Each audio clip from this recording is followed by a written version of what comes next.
사도행전 말씀 우리가 함께 계속해서 듣고 있습니다. 내 증인이 되리라라는 주제로 함께 하나님 말씀 나누고 있습니다. 사도행전의 이야기는 주님께서 제자들에게 하신 그 말씀과 약속이 성령 인도하심 안에서 어떻게 이루어지고 있는지를 우리에게 보여주고 있습니다. 신약 성경에는 4개의 복음서가 있습니다. 예수님의 생애, 그리스도의 사역을 보여주고 기록하고 있습니다. 그 중심에는 예수님께서 지신 이 십자가와 부활의 사건이 있습니다. 그리고 4개의 복음서 그 마지막 마태복음 그 마지막에는 이렇게 기록하고 있습니다. 예수님께서 제자들에게 하신 이 대위임 명령입니다. 세상 가운데서 제자들이 해야 할 가장 중요한 사명이 무엇인지를 말씀해 주고 있습니다. 마태복음 28장 19절 20절 말씀입니다. 그러므로 너희는 가서 모든 민족으로 제자를 삼아 아버지와 아들과 성령의 이름으로 세례를 베풀고 내가 너에게 분부한 모든 것을 가르쳐 지키게 하라. 볼지어다 내가 세상 끝날까지 항상 너희와 함께 있으리라 하시니라. 아멘. 여러분, 제자들은 예수님께서 주신 이 명령을 가지고 지금 세상을 향해 나가게 됩니다. 모든 민족으로 제자를 삼고 세례를 베풀고 예수님께서 분부하신 것을 가르치는 것입니다. 제자들은 이 사명을 위해서 부름을 받았습니다. 여기에 부름받은 소명이 있습니다. 제자들은 예수님께로 왔습니다. 예수님을 따랐고 예수님 안에서 새로운 삶을 얻었습니다. 하나님의 구원하심을 얻었고 하나님의 나라의 이 소망 안에서 그들이 살게 되었습니다. 그리고 제자들은 이제 세상으로 나가서 하나님의 나라의 이 복음을 전하고 증거하고 가르치고 있습니다. 예수님은 제자를 부르실 때에 처음부터 그들 가운데 제자일 뿐만 아니라 사도라고 부르셨어요. 그들은 제자이면서 주님께서 부르신 사도인 것입니다. 제자는 부름을 받았다, 부름받은 자입니다. 와서 예수님께서 주시는 생명과 구원을 얻고 하나님의 나라의 비밀을 듣고 배우도록 부름을 받은 사람이 제자인 겁니다. 그런데 사도는 보냄을 받았다라는 뜻입니다. 예수님께로부터 받은 이 구원과 하나님의 이 은혜, 하나님의 나라의 비밀을 세상으로 나가서 전하는 사람, 가르치는 사람, 보여주는 사람이 되는 것입니다. 그러기에 그들은 부름받은 자이면서 동시에 보냄을 받은 자로 살아가는 겁니다. 이 둘은 시간적인 어떤 간격을 두고 나누어질 수 없습니다. 항상 부름받은 자로서 주님께 와서 배우고 들어야 합니다. 그리고 항상 보냄을 받은 자로서 세상 가운데 복음의 진리를 전하고 믿음을 따라서 세상 가운데서 살아가는 것입니다. 성도 여러분, 이것은 예수님을 믿고 우리가 세상 가운데 살아가는 성도의 모습이기도 합니다. 우리는 성도로서 주님의 몸된 교회 안에 함께 모입니다. 지체로 부름을 받았어요. 여기서 함께 모여서 하나님의 말씀을 듣고 배우고 예배를 드립니다. 은혜를 함께 나눕니다. 함께 떡을 떼고 교제합니다. 서로를 아끼고 격려하는 이 모임입니다. 그런데 성도들은 우리끼리 모여서 즐거워하고 우리끼리 모여서 예배하고 성경 공부를 하고 우리끼리 모여서 무엇인가를 하는 것만으로 지금 잘 되고 있고 잘하고 있다라고 말할 수 없다는 것입니다. 톰 레이너라고 하는 이 미국의 목회자이면서 교회에 관한 연구자가 있습니다. 그런 교회에 대한 어떤 전문가라고 할 수 있습니다. 그런 교회에 대한 2권의 책을 썼습니다. 그런데 제목이 너무 직접적입니다. 죽은 교회를 부검하다. 하나는 살아나는 교회를 해부하다라는 겁니다. 교회를 살펴보니까 서서히 쇠락하고 사라져버린 교회들도 있고요. 활력 있게 살아나는 교회들도 있습니다. 이 둘의 모습을 보면서 교회가 어떤 특징을 가지고 있는가 살펴본 것입니다. 그런데 여기에서 반복해서 얘기하고 있는 것이 있어요. 쇠락하는 교회, 사라져버린 이 교회, 그 특징, 그 모습이 어떠냐 하면 예산과 사역활동 모든 것이 다 내부적으로 내부지향적인 교회입니다. 그들만의 교회가 되어버린 것이요. 지상명령을 잃어버렸습니다.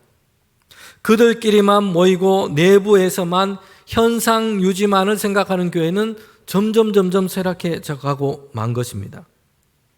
우리끼리 함께 모이기 위해서만 부름을 받지 않았습니다. 세상 가운데 보냄을 받고 아직 예수 그리스도를 알지 못하는 사람들에게 보냄을 받은 것입니다. 예수 그리스도의 이 부름을 받고 이제는 세상 가운데 보냄을 받은 것이에요. 이 둘이 성도들에게는 함께 있어야 하는 것입니다. 저와 여러분에게 함께 있어야 하는 겁니다. 오늘 본문을 보면 베드로와 요한이 정말 사람들을 놀라게 하는 그 일을 행한 것을 보게 됩니다. 안전뱅이를 일으켜 세운 것이요. 사도행전을 기록한 사람은 누가였습니다. 그는 직업이 의사였어요. 다른 사람들보다 이 누가는 이 사건에 대해서 더욱 놀라워하고 있는 겁니다. 의사였기 때문에 환자를 돌보고 진료하는 일을 해왔습니다.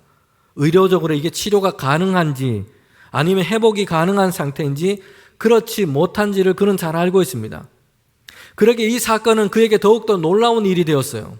누가는 이 일에 대해서 특별히 자세하게 기록하고 알리고 있는 겁니다.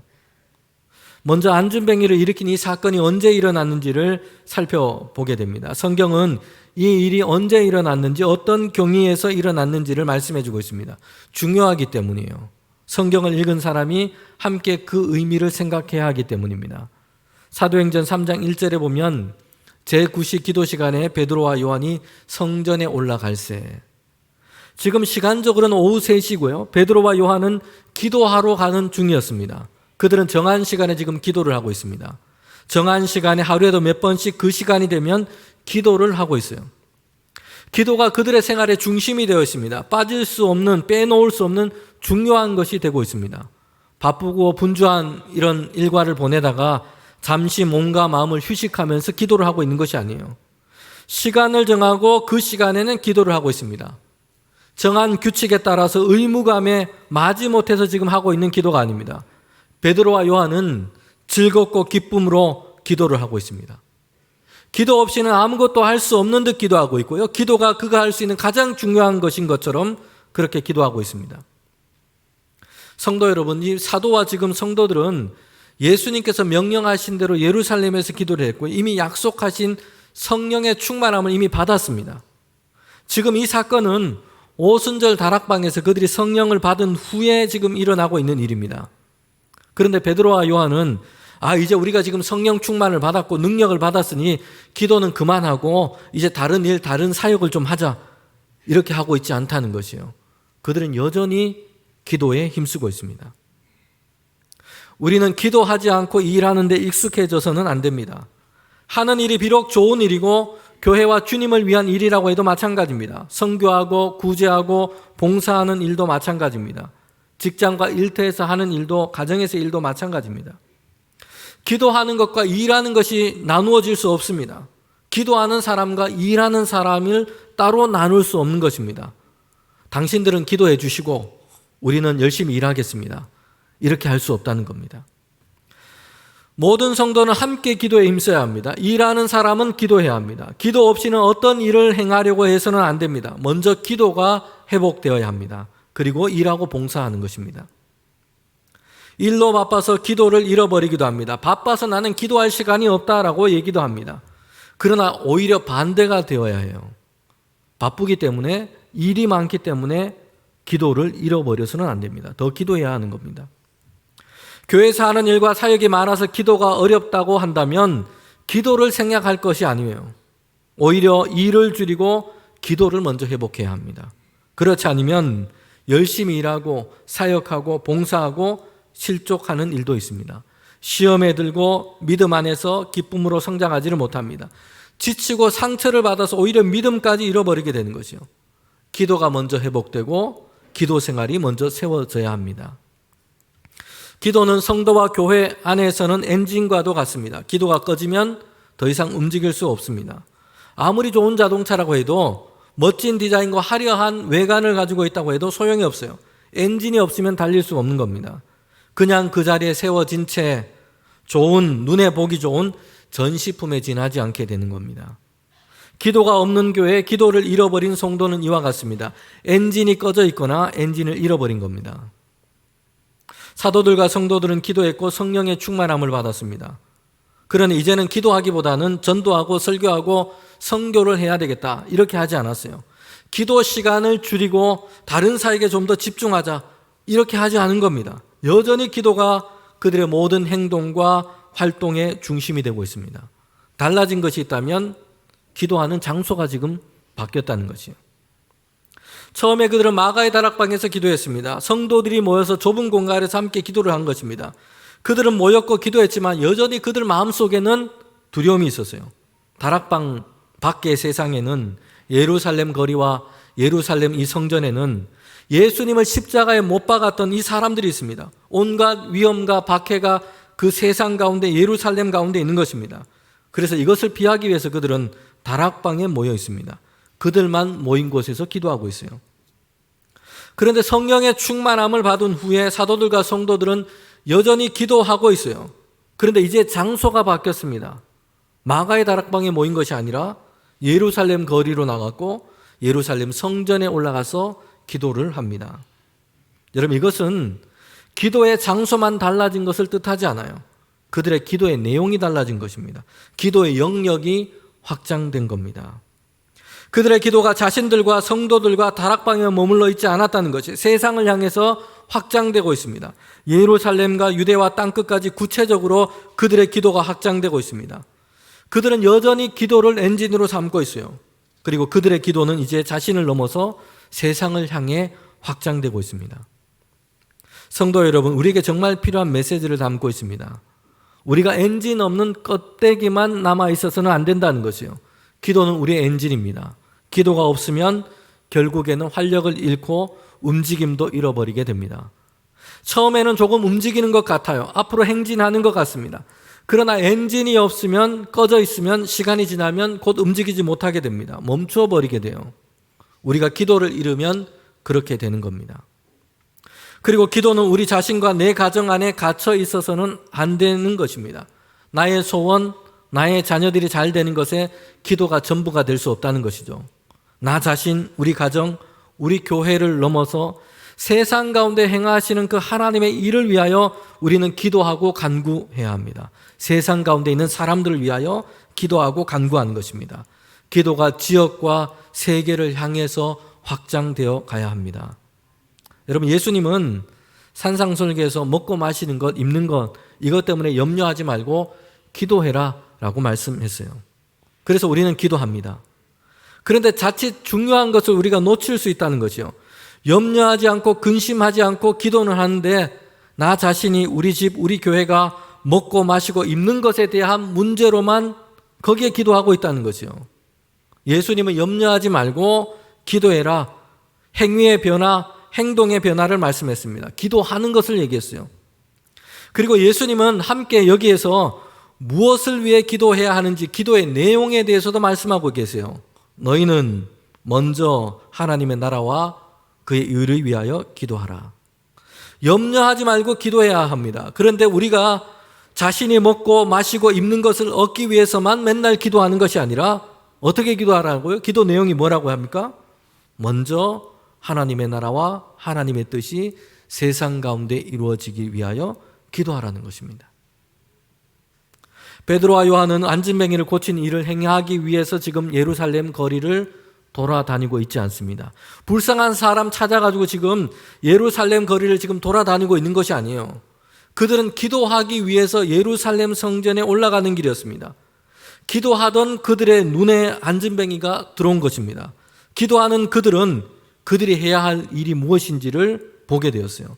기도하는 그들은 이 일을 지금 행하고 있는 겁니다. 성경은 베드로와 요한이 어떤 사람, 어떤 존재인지를 밝히고 있습니다. 안진뱅이를 찾아다니다가 이렇게 세운 능력자가 아니고요. 그들은 기도하기를 힘쓰는 자들입니다. 기도하기를 기뻐하는 사람이에요. 그리고 그들을 통해서 새로운 일을 하나님께서 행하고 계신 겁니다. 성도 여러분, 기도의 엔진이 우리에게서, 우리 교회에서 꺼지지 않기를 바랍니다. 우리가 우리 자신에게만 맴돌고 우리의 기도가 우리 자신에게서만 맴돌지 않고 세상을 향한 하나님의 일하심으로 확장되어 가기를 원합니다. 여러분, 베드로와 요한이 가던 중에 예루살렘 성전을 올라가는 길에 한 사람을 보게 되는데 미문 앞에서 구걸하는 사람이었어요. 그런 장애를 가지고 있고요. 오랜 세월 동안 걷지 못했던 사람이었습니다. 그의 장애는 오래되었습니다. 그리고 거의 매일 이곳에 나와서 지금 구걸을 하고 있어요. 성전에 자주 오가는 사람은 이 사람을 누구 할 것 없이 알 정도였습니다. 이 사람이 지금 들려 나와서 구걸을 하고 있는 것은 미문입니다. 아름다운 문이라는 뜻이에요. 성전에는 여러 출입문들이 있습니다. 중요한 문들이 여럿 있습니다. 그런데 이 이름처럼 이 미문은 풍경이나 모습이 아름답기도 했고요. 많은 사람들이 통행했던 그런 문이었습니다. 이 사람은 지금 여기에서 구걸을 하고 있어요. 만약 건물이 무너져 내려 있거나 척박하거나 삭막한 곳에서 이 사람이 지금 구걸을 하고 있다면 좀 덜 불행해 보일 겁니다. 주변과 그런데 이 사람은 너무나 대비가 되고 있어요. 성전에 올라가는 미문입니다. 예루살렘 성전에서도 아름다운 문이에요. 오가는 사람은 성전에 기도를 하러 가거나 제사하기 위해서 가는 사람들입니다. 정결하게 입고 괜찮은 옷을 입고 다닙니다.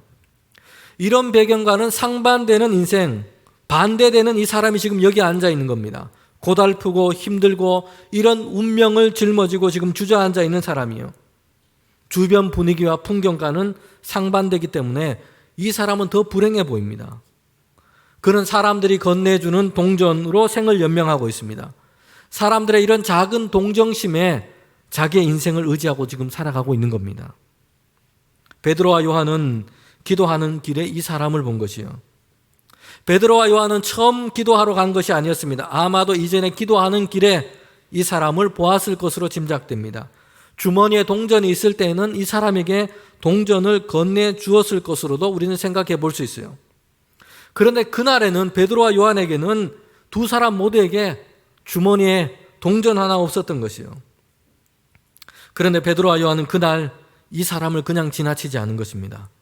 자신들이 줄 수 있는 정말 중요한 것이 있다는 생각이 들었습니다. 다른 사람은 줄 수 없는데 자신들이 줄 수 있는 것이 생각이 들었어요. 성령의 감동이었습니다. 성령께서 그의 마음과 생각을 이끄신 것입니다. 아름답기로 소문난 미문 앞에서 가장 불행한 모습으로 구걸하고 있는 이 풍경. 여러분, 이것이 세상의 현실입니다. 우리가 바쁘게 움직이고 바쁘게 일하고 무관심하며 지나칠 때는 잘 보이지 않아요. 그런데 주의 깊게 살펴보면 대수롭지 않게 지나갔던 우리의 삶의 현장에 우리 주변에 불행당한 사람들이 있다는 것입니다. 힘들고 고단한 운명을 짊어지고 살아가는 사람들이 있습니다. 베드로와 요한은 그냥 그들을 지나치지 않은 것입니다. 거기에서 그가 할 수 있는 하나님께서 그들에게 주신 그 일을 하고 있는 것입니다. 성도 여러분, 우리는 예수님을 믿는 사람들은 현실을 부정하거나 회피하는 태도로 살아갈 수 없습니다. 불행 중에 주저앉아 있는 사람, 마치 세상에 없는 것처럼 내 시선과 관심을 그냥 다른 곳에 두고 살아가서는 안 되는 겁니다. 넉넉해지고 살기 좋은 세상이다, 편리해진 세상이다, 이렇게 마냥 세상을 미워할 수 없는 것이에요. 교회와 성도들은 눈을 뜨고 세상을 살피고 보아야 합니다. 한편에서는 재난과 불행이 있는 현실입니다. 한편에서는 굶주림과 배고픔이 있기도 합니다. 희생당하고 고통당하고 절망 가운데 있는 사람들이 있습니다. 이런 현실은 세상의 불의와 부조리함을 보여주기도 합니다. 여러분, 여기가 그리스도인이 예수님께서 주시는 그 사랑을 가지고 사명을 가지고 살아가는 땅인 것입니다. 예수 믿는 사람에게는 이 세상의 현실이 우리에게 주신 사명이 거기에 있다는 것입니다. 베드로와 요한은 이 사람을 주목해 봅니다. 그리고 자신을 보라고 얘기해요. 구걸하는 이 사람은 동전 얻을 것을 기대하고 지금 베드로를 보고 있습니다. 그런데 베드로가 그에게 이렇게 얘기합니다. 사도행전 3장 6절 말씀입니다. 베드로가 이르되 은과 금은 내게 없거니와 내게 있는 이것을 내게 주노니 나사렛 예수 그리스도의 이름으로 일어나 걸으라 하고. 베드로와 요한은 그때 은과 금이 없었어요. 그러나 지금 구걸을 하고 있는 이 사람이 갖기를 원하고 기대하는 것은 은과 금이었습니다. 이것 얻기 위해서 미문 앞에 나와 있는 것이에요. 은과 금이 그의 목적이었습니다.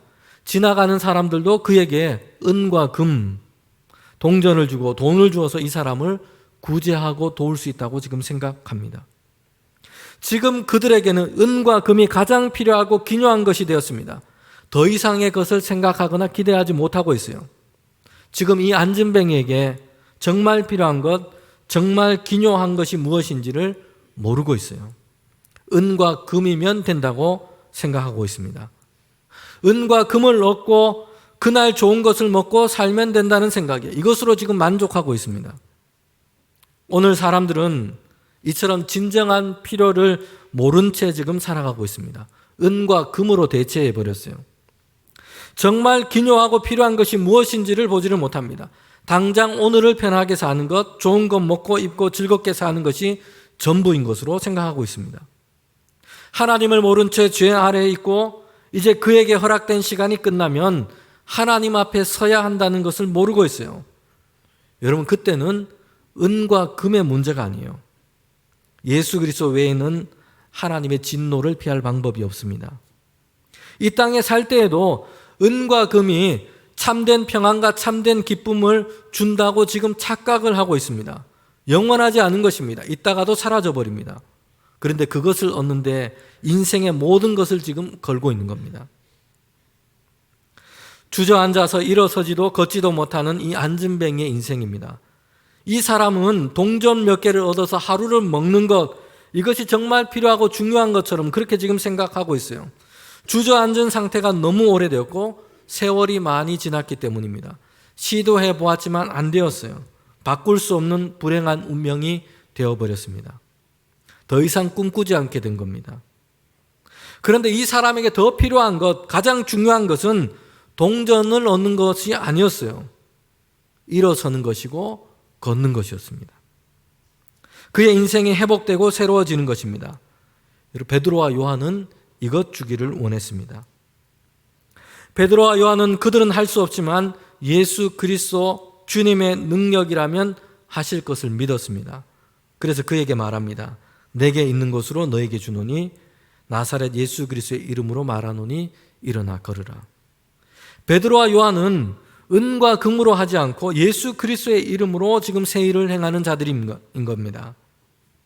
여러분, 은과 금은 무익하거나 악한 것이 아니에요. 의미 있고 가치 있는 일을 이루는 도구가 되기도 합니다. 그러나 사람들이 욕망 가운데 사로잡혀 있어서 이 욕망의 대상이 되어버린다면 은과 금은 일만하게 뿌리가 되기도 합니다. 은과 금이 목적이고 전부가 되어버리는 것이요.